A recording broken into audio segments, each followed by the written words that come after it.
पंचांग में 5 अंग हैं: तिथि, वार, नक्षत्र, योग और करण। पहला घटक है तिथि। तिथि हमारी 15 तिथि हैं। 15 तिथि प्रतिपदा, द्वितीया, तृतीया, चतुर्थी, पंचमी, षष्ठी, सप्तमी, अष्टमी, नवमी, दशमी, एकादशी, द्वादशी, त्रयोदशी, चतुर्दशी और जब 15 तिथि आती है उसे हम पूर्णिमा कहते हैं। ऐसे ही कृष्ण पक्ष में चलता है। पहले 15 का मतलब है पूर्णिमा, 30 का मतलब है अमावस्या। पूर्णिमा के बाद जो है कृष्ण पक्ष शुरू हो जाता है, उसमें भी वही गिनती होती है, प्रतिपदा, द्वितीया, तृतीया, चतुर्थी और आगे वैसे ही बिल्कुल वही होगा।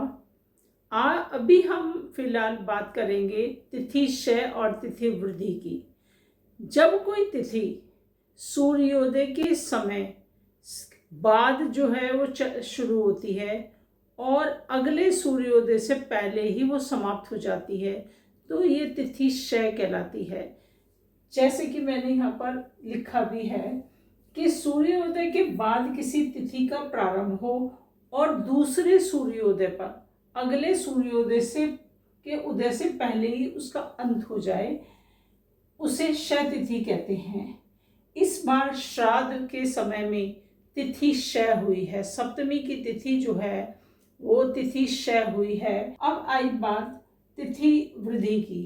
तो तिथि वृद्धि क्या है? 2 सूर्योदय में जब एक तिथि रही, यानी कि एक सूर्योदय पर वो तिथि शुरू हुई है उस वक्त, और अगले सूर्योदय के जब सूर्योदय हुआ तभी भी वही तिथि चल रही है, तो ये तिथि वृद्धि हो गया।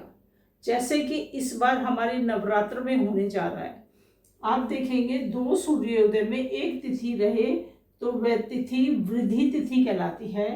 ये अश्विन शुक्ल पक्ष में तृतीया तिथि जो है हमारी, आप देखें, आप अंग्रेजी तिथि में देखें तो 24 और 25 सितंबर 2025 को जो तिथि है, तृतीया तिथि जो है, ये अब तिथि वृद्धि होने जा रही है। आप ध्यान रखिएगा, बताइएगा कि कमेंट बॉक्स में ज़रूर लिखिएगा कि तिथि वृद्धि हुई है या क्षय हुई है या नहीं, आपकी समझ में आया है कि नहीं आया तो अब हम इसे और भी विस्तार से बताने की मैं कोशिश करूँ।